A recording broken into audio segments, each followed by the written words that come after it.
Welcome to the Landscaping Podcast. My name is Joel Barnett and I am your host. And in today's episode, I'm talking with Natalie Back from Living Earth Design. Natalie's a designer based in Melbourne. And before the episode, I was talking to her about how some of the previous episodes with Vic Jones and Amy Drought were awesome episodes despite their lack of experience. And then um, at the end of this episode, that's exactly what I realized had happened with Natalie. Like, I think it's an awesome episode, and despite not being in the industry for a long time, there's like some really great bits of advice in here.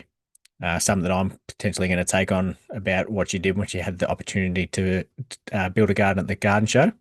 That's one thing to get these opportunities, but then actually maximizing it and milking it for all it's worth is a pretty valuable thing to do. And she's done that.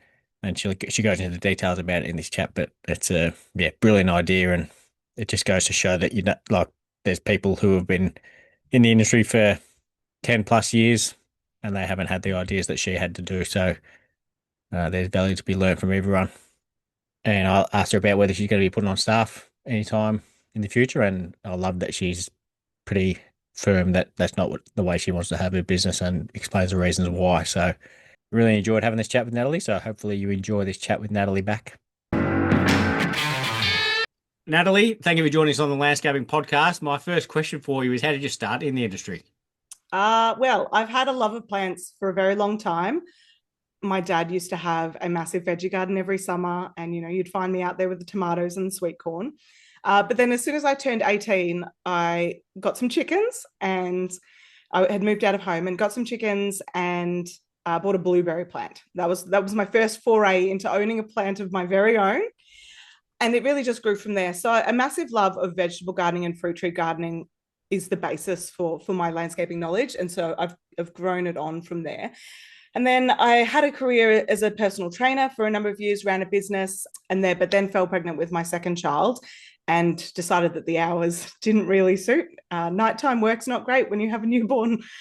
So closed up the business and went back to TAFE, decided on landscape design. I did a dual diploma in horticulture and landscape design, and decided on it because really plants bring me a lot of joy. They bring me a lot of calm, and I wanted to be able to share that with people, to be able to help them find their own joy and calm in landscaping. So I thought I'd give it a crack, and then every different subject I took, it just got better and better.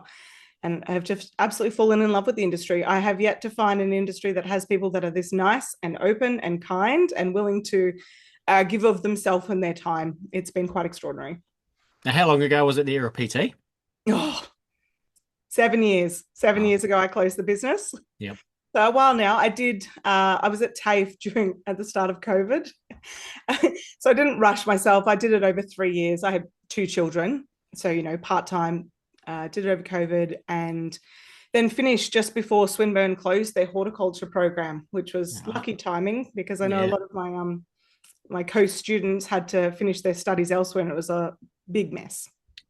Yeah, that would have been a nightmare to like. And I know even people who have been studying, because the landscape architecture worked for me, she was studying horticulture on the side. I don't think it wasn't there. It was just like the TAFE in Geelong, but then the courses changed. So it was supposed to be a 2-year course. They changed the courses, and then that meant that there was going to be another 6 months that they had to do. Yeah, in order to re-qualify for the subjects. Yeah, that was a nightmare in Swinburne. Yeah. And we had the same change midway through my study. So, we had extra classes to make up the difference so we could show that we knew what we knew. Yeah. Prove to a government, if there's an audit, that they did teach us properly. Yeah, that's wild. Like it's crazy how complicated it seems to be able to have these courses available for people. Like, it's extraordinary, and the administration behind it has to be enormous. But I mean, for the eastern suburbs, it was quite distressing that they shut down their entire horticulture section. We have to go closer in now in order to get the same sort of training. And Swinburne had some fabulous teachers, so it was disappointing, but I was very lucky to finish on time without having to rush before they closed.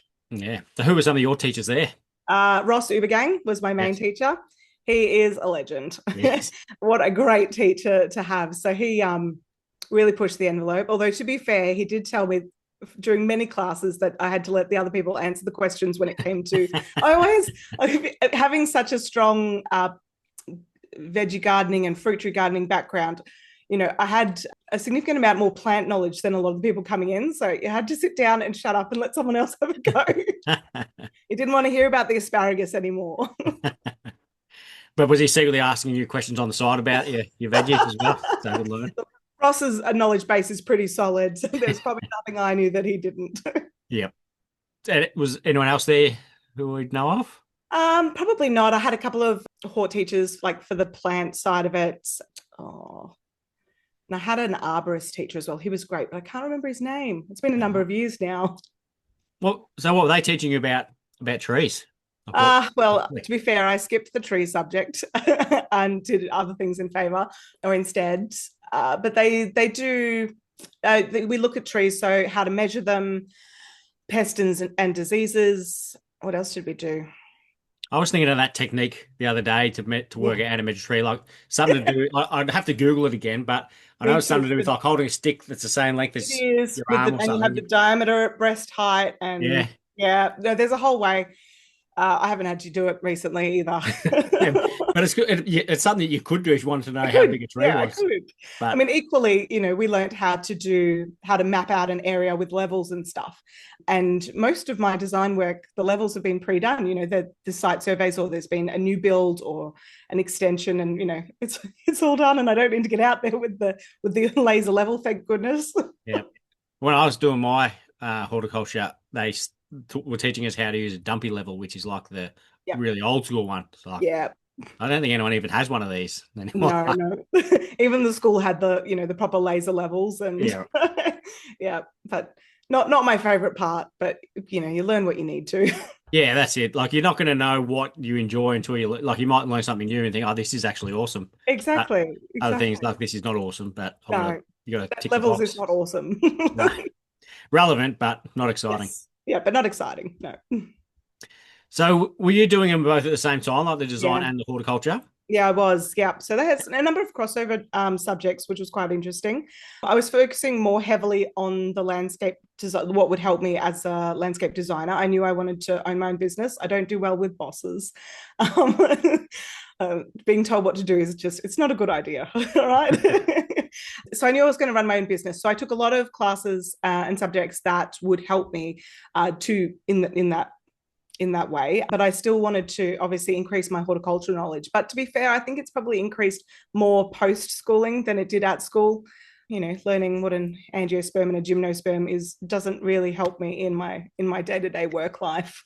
Yeah. So, theoretical knowledge is great, but really learning what plants go with what would have been probably more helpful. Yeah, you would have learned a lot more about the plants when you're there. So you Yeah. don't know as much about the plants that you're learning, but you don't need to know all No, that I don't need about to. I them. need to know where they're going to thrive and what they look good with and how the client needs to take care of them. Yeah. You Yeah. don't need to know how many petioles are on there No, I and don't. Or, where it came from. Was it still around with the dinosaurs? My clients don't care if the plant was with the dinosaurs or not. what if they want a dinosaur garden? Then Well, look, then a little bit of research will be needed. so when you finish that, did you have plans like as soon as I finish, I'm going to start out straight away, I already had a started my business name? business before I finished. All Six right. months before I graduated, I started, just got the ball rolling. And that entire last year, I worked for Yellowstone Landscaping, which is a commercial landscaping company in Upper Ferntree Gully. So they do like parks and playgrounds for council and that sort of stuff. So I volunteered for 6 months there before they put me on for a while. And so just doing a lot of their as-built. I did some designs for various parks. Most of the parks and playgrounds are designed in-house by the councils, but occasionally they'll have design and build ones. So then, I get the call up even these days to see if I've got the time free to design a garden for them or design a playground for them. So were you the only designer there? Yeah, so it's not, they don't really need one. So even these days, I might do 30 hours a year for them when they come across these design and build ones. But at the time, when I was volunteering, just soaking up all of the knowledge, because I don't come from a landscaper background. I come from a hort background. So figuring out how designs translate across, and what the builders and the landscapers really need out of their designs in order to effectively implement them it was very, very useful and a crash course really for me. Yeah. So how did you start that? Like, did you just contact heaps of people and Family friend. nice? Family friend owns the business. So just, and volunteering was really the big change there. So if people can manage it, volunteering at these sorts of organizations gives you a lot of goodwill with the company, as well as just it's work experience. So you take it as it is and you don't expect to get paid because, to be fair, even after you finish TAFE, you don't know anything. Yep. And you don't know what you don't know until you find out, and then you realize it's actually quite a lot. Yeah. Well, there's time when you've got a new employee on who's very green, you actually get things done slower by having that extra person there. You absolutely do, and having to explain why this is done a certain way, and why the way that they said to do it at TAFE might not be quite right because of XYZ. It's useful. Yeah. On-site learning is it's nothing like it. Exactly. Yeah. Yeah. Same with like the whole landscape apprenticeship. Like you're going to learn stuff on at school, but it's almost not even worth going. No, Well, no, depending on it's who your employer, if you're going to be taught things properly, then yes. it's not worth going. No, it's But exactly right. And sometimes TAFEs are a little bit behind. They don't know the latest products and the uses, and or real life uses when maybe the situation isn't perfect, yeah, isn't textbook. yeah, I reckon I'd struggle being a TAFE teacher for that exact same reason because they've got certain boxes they have to tick that they have to teach, and yeah, and you Yeah, know they've got it's to just not. prove that the kids have got this knowledge that is government approved. Not, it's not always best practice. Yeah, and it's also probably not relevant either that they're, No. that they're learning. No, exactly. So, it goes back to the gymnosperms, very great knowledge, but, Yeah, yeah. no There's all client has sorts of ever asked random me. all sorts of random names that I know of when I was studying horticulture. Yeah. Yeah, and then you don't hear of them, and then get someone on a podcast that mentioned gymnosperms. I was like, oh, I remember that. Yeah, yeah, exactly. That's right. And I help my daughter with her geography homework. That's about the closest use it gets. Yeah. So, what was your plan to start getting work? Did they teach you anything about that when you were at studying? Not marketing, no, which would have been very useful. They taught us a lot, but not everyone wants to start their own business. So, if there's two out of Yeah. a class of 30, they're not going to run a very specific subject for that. Luckily, I already had a fair amount of business knowledge, having, run a business previously. So I started by just starting, really. I created a Facebook page. I did marketing through social media for a while. There was, and then it just started. I started getting jobs coming in. I was very cheap to begin with. I purposely underpriced myself because I knew I needed the work for a portfolio before I started doing work that was, actually going to pay the bills. It covered the costs of, my Vectorworks software and stuff. So that I thought that was a win at the time. And so just started slowly getting work in that way. And then late last year, I put in an entry. Open Gardens Victoria holds a competition each year for emerging and student designers. So anyone with less than 5 years experience or still at school to be able to build a garden at MIFGS, at the Melbourne International Flower and Garden Show, next to their marquee. So I entered, did a pretty good job, but entered and then won it, which was fairly surprising. I knew it was good. I didn't realize it was quite that good. And so got the grant to build a garden. So in March this year, I installed a garden at MIFGS, which was absolutely wild. If you ask my hubby, he would say it was the worst 2 weeks of his life. And if you ask me, it was the best. He's very happy never to hold another shovel ever again. Yeah, I think it's open at the moment, the entries for that Yeah, for they that are. Yeah, design they are. I just know that I've recently. had a couple of friends. I've said, "Oh, you're going to have a crack this year." It was an amazing experience in and of itself. But I really promoted my business quite hard. So I ran a competition for a free landscape design. Had handouts with the design and the plants that we used. Had website, was all done prior to the garden show, all ready to go. So I had, there was about 650 entries to my competition. So that is Nice. now a bank of contacts of people who liked my garden and are interested in landscape design. But from that, so obviously I had my winner who was in Glen Iris, and that all went very well. But I've been busy up until now, up until November, from March, with new clients from the garden show. Yeah, right. So were people entering at the garden show? Yep, they entered at the garden show, and then it was just a QR code on like an A-frame sign. So they entered in there, but there were, yeah, I've had maybe 15 clients since then that have seen my garden at the show and I don't know, wanted me to be their landscape designer. So I've, almost finished. I think the last one I got from the show, which is good. Might It's take a bit awesome. of a break. It's been very busy, very busy year. And there's like it's not necessarily going to stop No, straight not away either, because necessarily. some people take years. They'll take your But details and think, I'm going to use this person, and then they take. exactly. And Yeah. I'm just about to start a newsletter with the contacts that obviously I got from the show, just showing them the work we're doing, checking in, got a favorite, a plant spotlight for the month, and just keeping myself in their minds should they be ready for a landscape designer. Remind them that they liked my garden, and this is the contact if you when you're ready. That's such an awesome idea. Like, It's the business brain. yeah, right. But so it was absolutely phenomenal, both the exposure and the help through open gardens. They were really, really wonderful to work with, and we stay in contact. And yeah, it's just really set my business up for the rest of this year. And we'll see. I did enter for a boutique garden for next year, but we'll see. Yeah, right. Yeah. And when did you find out that you got in last year? Like, what? How long before? I think the entries were due in September. I think I found out in November.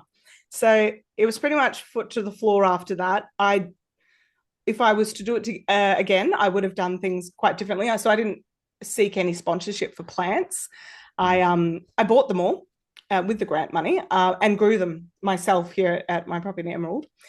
Basically, because I wanted them to grow to a certain size and look a certain way. So I took over that was a lot of watering. Okay. We had Yeah, a very dry summer last summer, and they're in pots. So, this is everyday watering. I'm out there, making sure that they're going to be in pristine condition, ready for the show. And they were, it worked really well. But yeah, I think I'd probably outsource that next time. yeah. There's other people who can water them. There are, and they have these whole drip systems, and they don't need to be out there with the hose. So was it? So when you got that grant, did they just said to you, you work out how to build it? Like the rest is up to you. Yeah, pretty much. So I had connected a few months earlier with a man called Sam. He owns his own landscape construction business, SWM Landscape Construction. So he'd just gone out on his own earlier in the year after 10 years working for someone else. And we had connected on a project in Surrey Hills. So he was my natural port of call to say, need some help, want some exposure. Let's do you want to build this? So I mean, I'm a naturalistic style landscape designer, so it's very plant focused, but not only plant focused. So he built, and then I helped install it was a bit of almost like a gazebo, a bit of a sheltered deck. We didn't stain it, we actually burnt it. So we did the Shasugi ban style because it really worked in well with the greens and the purples that I had for the plantings, and just big enough for 2 chairs and a table. We had a chandelier with some battery operated lights because I didn't want to have to engage an electrician. And it really the overwhelming comments for the garden were that they saw it and they went, oh, it was very calming. They could see how that would fit into their garden. It didn't feel too high maintenance. It was very relaxed garden, which I think was what really resonated. So yeah, no, but we did a good job. It was a really beautiful garden. It's in the front of my house now, my entryway, all the plants. It's the problem when you buy the plants, you need to put them somewhere. Yeah, yeah. I've got a few in my backyard now for next year already growing Oh, as well. So yeah. Are you doing one of the show gardens? yeah, yeah. But I've got Oh, an irrigation system out there, so I don't have to worry about that. So yeah. Well, that was probably a good decision. yeah, it helps.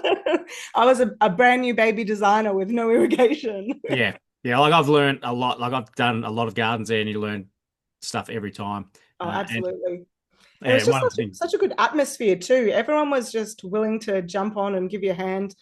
We finished a day early, Oh, which was magic. Like, don't ask me how it happened. Well, I had a pretty strict schedule, all right. But so we jumped on to Ben Hutchinson's. They were running behind, so we were over there and we were mulching, and it's a really good atmosphere and a good environment. yeah, that's exactly what it's all about. And then, well, you like saying that you put one in for next year. Like you've already got the bug as well. So It's tough too. It's like, I'm sure that my Christmas would be a lot calmer without it, but I'm like, oh, but it's fun and it's really good for your business. You should probably be doing this. So we'll see. I may or may not get a spot, and if we don't this next year, then we'll go again the year after.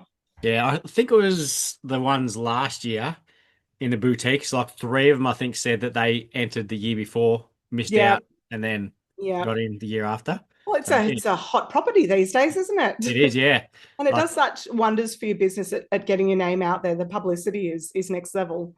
So, yeah. Well, just doing it isn't necessarily like that, but taking advantage of it like you did is like that's the best thing that you can do. yeah, and you do have to put a lot of thought into it. So, I had paid to get my website done so that it was done in time, that everything ran very smoothly. So even my QR code led to a special page on my website. It was all very streamlined, very smooth, and very professional, which was the aim.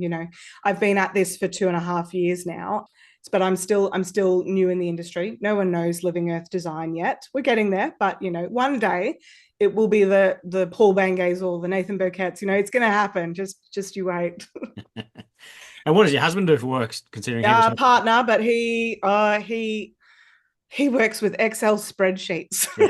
So he works for Ernst and Young in the city, one of the big four accounting firms. So Yep. he sends emails and attends meetings all day and plays with his worksheets, his spreadsheets.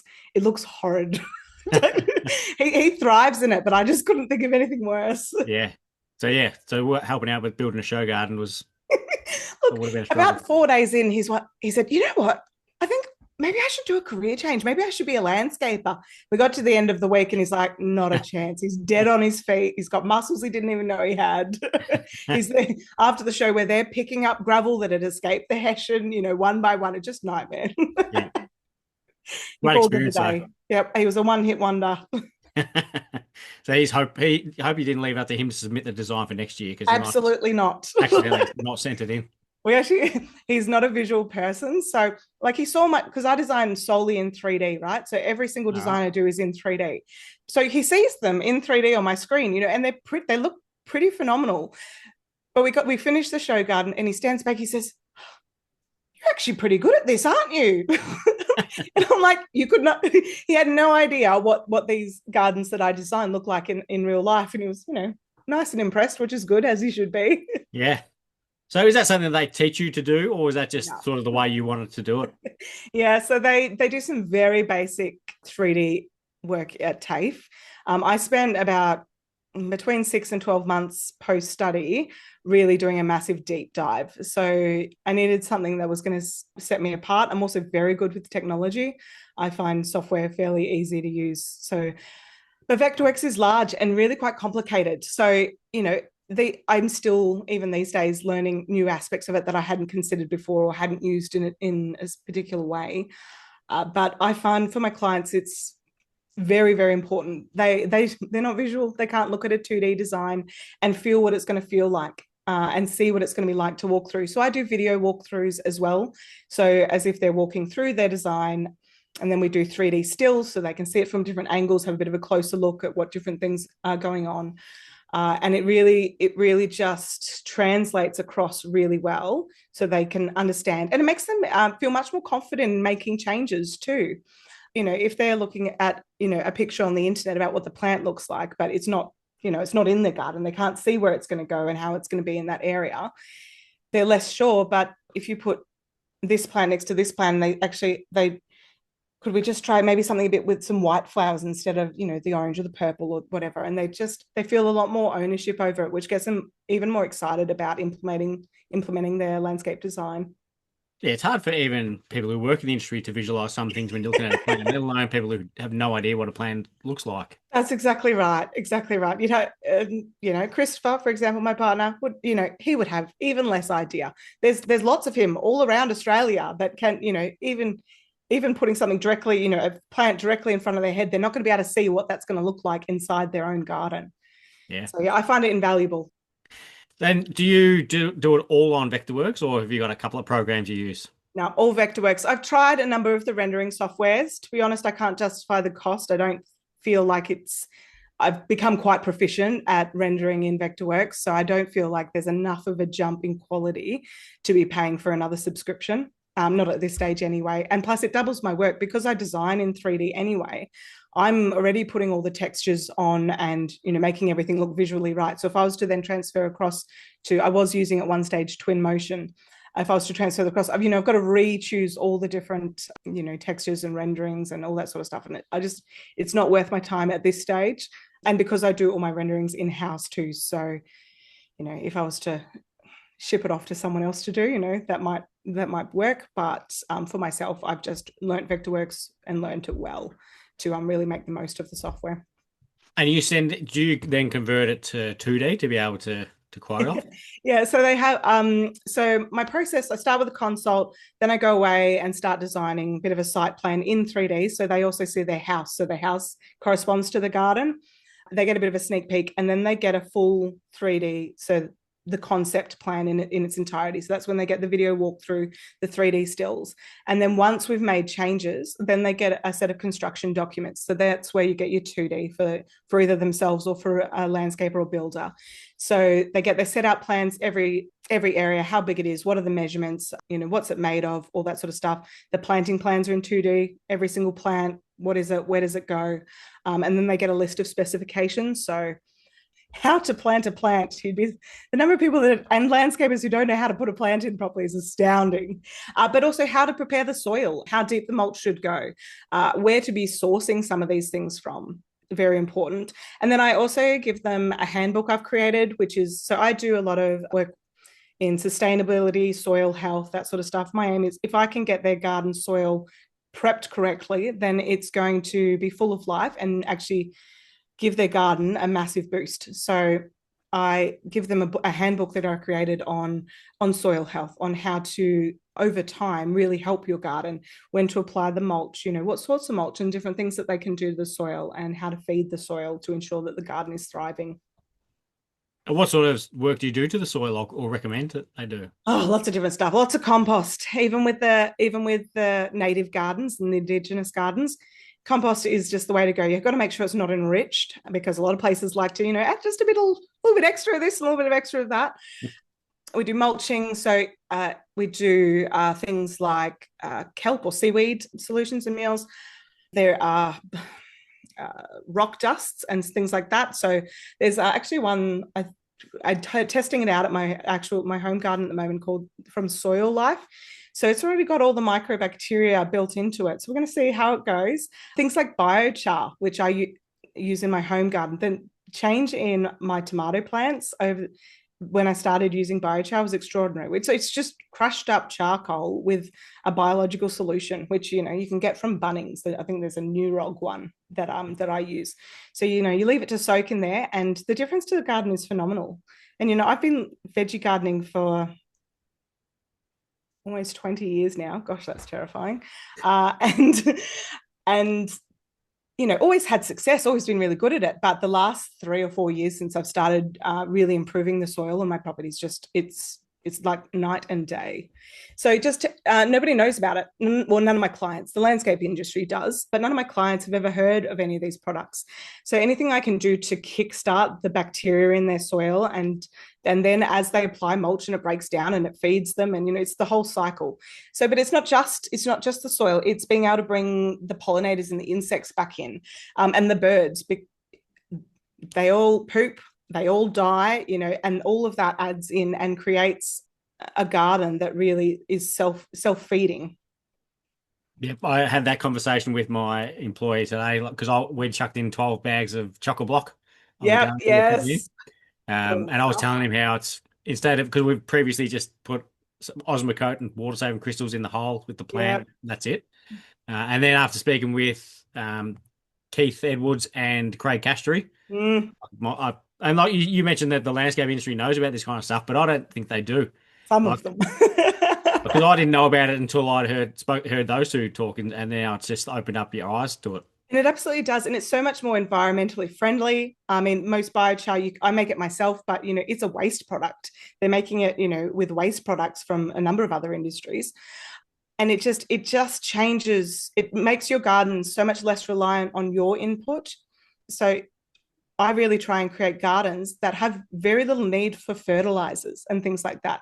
Unless it's a vegetable garden, we take and we need to add back. But even that, how we add back is important for the soil health, and things that promote the biodiversity in our soil is what's going to actually keep the garden and provide longevity for it. Yep. It's something I'm clearly very passionate about, soil health. So I assume you listen to the Muddy Boots podcast? I don't. That's a new one. Really? I love new podcasts. I haven't got a pen on me. You are in for a treat. Yeah. No, I'm a massive YouTube watch. So like, all right. My family thinks I'm a little bit bonkers, but my relaxing time is sitting on the couch watching homesteaders across America and what they're doing with their soil, and how they're getting away from big agriculture in order to build health into their own properties. That's my relaxation. Yeah, because like the way you're talking, like the products you're using is what Keith and Elizabeth on that Muddy Boots podcast they push all the time. Yeah, well, when you know, and exactly, yeah. And when you see the results, you don't ever go back.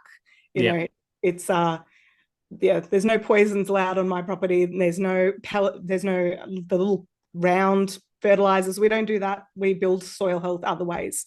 And I've got chickens, so there's plenty of chook poo to go into the compost and to enrich and things like that. But yeah, once you sort of start that full circle within your own home, it's just easy. It's just practice and knowledge and education, which is something I'm very passionate about, is educating my clients to so they can feel ownership and excitement over their own property.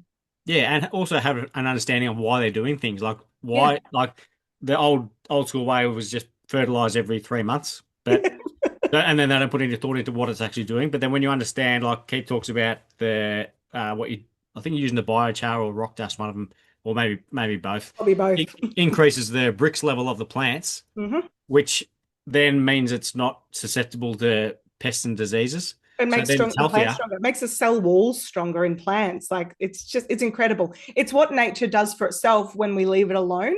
Yeah. Except we don't leave it alone. So, and so many people, their properties, they've been dug over 100 times. That it's dead. It's been poisoned, or it killed off for new lawn, or for this or for that, and there's nothing there. So if we're not putting it back, your plants aren't going to thrive. They might struggle along with some synthetic fertilizer. They'll get a boost and they'll look all right for a bit, but there's no longevity there for the plants.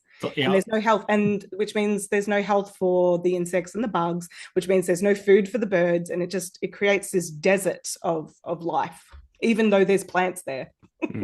When I was talking to my employee about the benefits of the chocolate block today, I was explaining to him how what we've been doing previously is just like putting sugar on there. It's like eating sugar.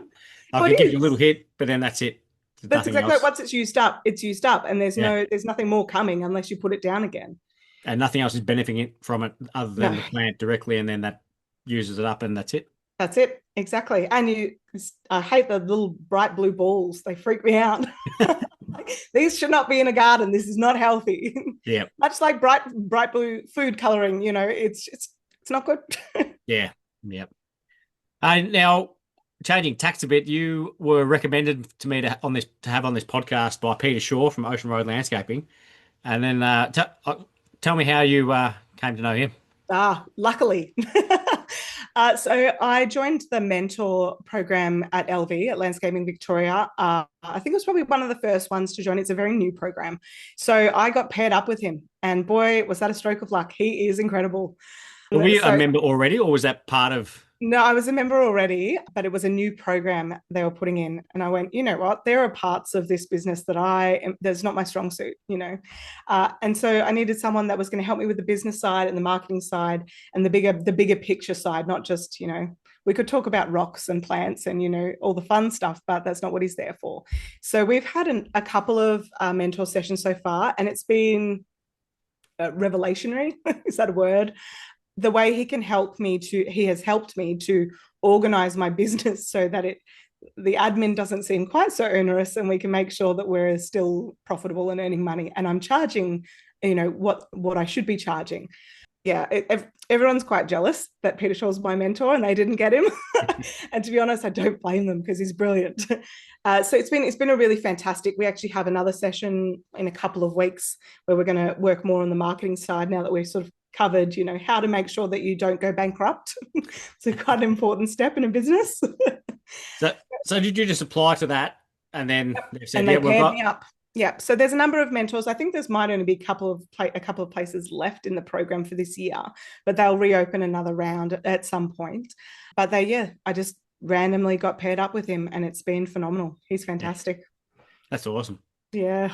Had you considered using a business coach or anything before? Um, I had done I'd done a program through a company called Marked Global, which was fantastic.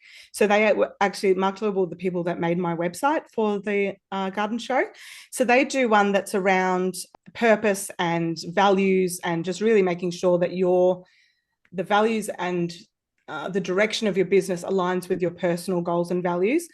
Phenomenal. I learned things about myself that I never knew. And, talking to my mum afterwards, things she didn't quite realize too. We found my top value, right? It's freedom. How do you think that goes with two parents who were fairly strict? It was an interesting childhood, but things that express themselves through my business and really give me a purpose to drive it forward, things that excite me. So I've done. It's not quite business coaching; it's more the person in the business coaching, but I found that really, really helpful. But no, hadn't considered it yet. I've been a bit busy. But so when this mentorship sort of popped up, I went, you beauty. It's free. It's all through LV. They organize everything and just connect you with someone who has got the sort of things you're looking for. So, I put in that I was looking for someone to help with marketing and the business side of things rather than the design side, which I've got a pretty good handle on these days. So then they match you up with a mentor who is wanting to give those things, who's got the experience in those things, and couldn't recommend it highly enough. Even if you've been in the industry for 20 years, there's always something new to learn from someone else, different way of looking at it, different way of doing it. Yeah, and it's probably good for Peter as well, like to understand, like hear different things, and it can be good for the mentee and the mentor. I'm sure it is. I'm not sure Peter's learning much from me, but you never know. No, you're always learning. So This is true. But yeah, no, it's good for everyone. I mean, it helps too because, being fairly new in the industry, my level of contacts is quite low, and it's something I work on constantly. But being a designer only, my landscaping contacts are limited to the landscapers that I work with and that I refer work to. So just having more contacts in the industry is just phenomenal. I mean, I've been doing a lot of stuff with LV recently, and that's just been great. The next time I go to a MIFGS event, I'm going to actually know people and not be standing there awkwardly, not having ever met anybody before, and yeah, feeling really, really just out of place. I've been there in that exact same place. Yeah, But I went to the cocktail party for MIFGS this year, and like I knew one guy who I went to TAFE with, and that was it. Everyone's just chatting, and I'm like, oh, I was too tired after putting the damn garden in to really be very social. yeah, there's so many people there as well at that event. Yeah, so many, so many. But next time I get a garden at MIFGS, I think I'll be a lot more confident in that sort of arena, having made a few more contacts now. Yeah, I've gone from one extreme to the other. So previously I would know no one there. So if I go, I just sort of stand around and yeah, And now avoid eye everyone's like, contact. "Oh my God, Joel, how are you doing? How's the But yeah, now I'll podcast?" see someone I want to go and talk to, and then I start walking towards them, and I see someone else on the way and stop to talk to them. It's weird, Yes, but you're a household name now. no, but it's just from getting out to the events and going places and getting your name out there, Yeah, and exactly. it all starts with one person and then another person. So you Oh, don't exactly. I'm only here because of Peter. So, that's exactly, one person now. This is two now. I know you, Joel. yeah, and then we'll see you at the cocktail party, Yep, and exactly. I'll be there. yeah, Be that's it. three wines deep, and we'll have a good yarn. So have you got any plans on like growing, or you just sort of in the early days and don't have any like vision goals Not 5 years not out? even in my 5-year plan. So I don't really want to grow. I don't want to manage employees. I don't want to have to structure my time more than I do.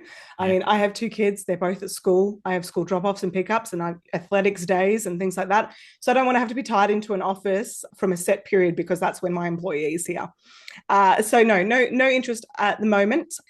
I really love my work. I'm still in a building phase, so still, the name's getting out there. I'm starting to get referrals, from my happy clients, and they're all happy, which is great. It means I'm doing my job well, but a little bit busier, probably than this year, and I'd be sitting in my happy spot.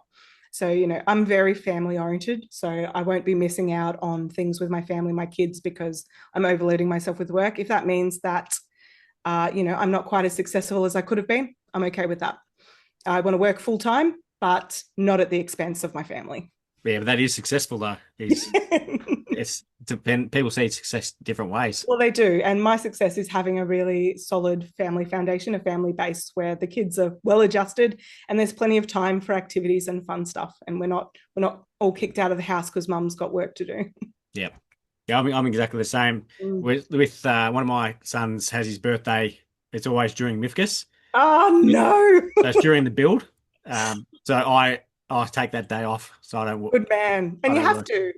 But Yeah. goodness, we should have had that child at a different month. Yeah, we weren't thinking at the time. No, it's like the footy players whose children are born in like finals. You're like, what are Yeah. you doing? Yeah.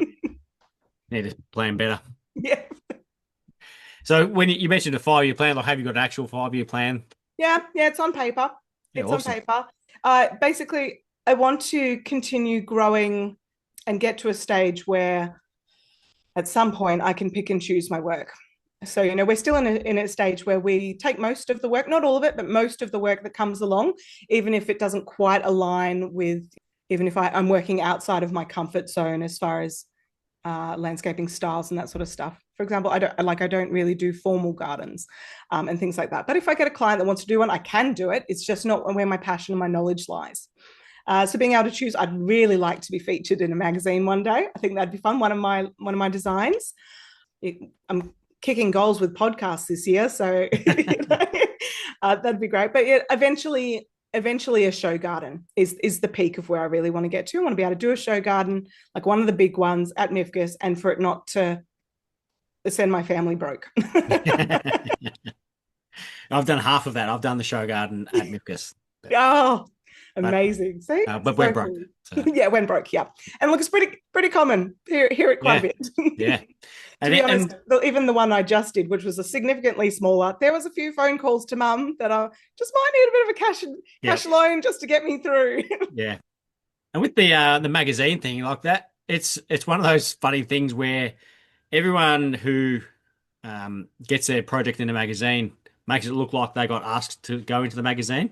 Yes. But I'm 99% sure that everyone pays to have their project in the magazine. Really? Oh, don't say that. I don't But want to pay for yeah, it. I'm sure there's some cases where they're not, but it's one of those things I hate about the industry where I'll pay to put my project in a magazine, and then say, oh, nice surprise to see my garden show up in this magazine.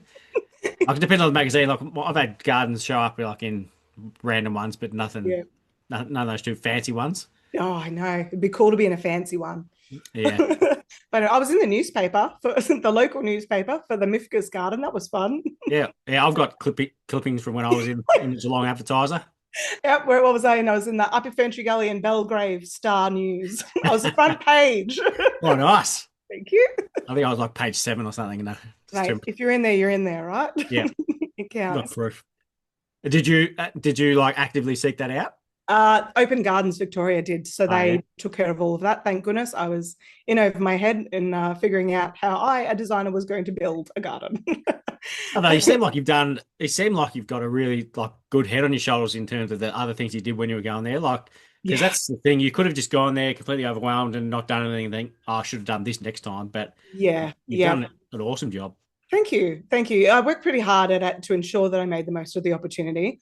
It was a pretty big opportunity, only a couple of years into business. So it was well worth the extra thought and the extra time it took. And, it did take extra thought and time. And there wasn't a lot of thought or time to be had, but I made the space to ensure that it got done so that what I was presenting to the public was polished and ready to go. And did you take enough photos of the garden? Is there such a thing as enough photos? No, no, there's not. And there was most of them have got this horrid tent in the background from across the park. But I took plenty, but there's no such thing as enough. You always wish you got it from a slightly different angle. Yeah. Yeah, I was telling people the year I did it, like other people who were doing one, to make sure you take enough photos. And then I don't think I took enough photos of mine. So, No, and you don't. And you've got to get them in the morning and the afternoon and at night with the yep. lights on and, from all the different angles. And quite frankly, you're pretty tired. And I stood there for the full 5 days talking to people from gate open to gate close, Yep. like I've never talked so much in my life. I was absolutely dead set exhausted. And then to travel back to Emerald, it was just, Yeah. it was a big couple of weeks. And How then long does and it take to then I get? went straight into designing because I had so many inquiries and so many people that wanted to, you know, get it done. You strike while the iron's hot. Yeah, exactly. I wasn't going to just let them go.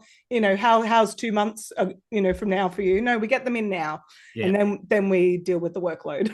Yeah. They contact you. The seventh person contact you saying, "When can we get a design done?" Oh, we just got a spot available now. Actually, Yeah, like, exactly. Oh, yep. No, I've actually just had a cancellation. yeah. Someone had had a kid sick or something. We could fit you in. Now, what sort of time frame does it take to get a design back to someone? About 8 weeks usually. Sometimes it really depends on how well the client communicates with me. So Yeah. if they're fast on their emails, then it's a much smoother, much faster process. But if they check their emails only on weekends, and I've sent them their design for check over on a Monday, it does, and then they want to just ask a couple of questions, and then we'll make a couple of changes. It strings it out. I think the longest one I've ever done was probably 14 weeks. That was in Harkaway, but there was a couple of acres, and it took some time to get right. Uh, they had a 4 meter high rock wall at the back, and then terracing down the front for a further 3 meters. Like the block was it was cut out of a cliff, really. Right. So difficult to work with, but got there in the end. And you go into every site in person? Yep, yep. Every site I do a consult outside. We go there. I take measurements. I take photos. I sit down with the clients. We talk about a number of different things, not just who's using the property. Do we have allergies?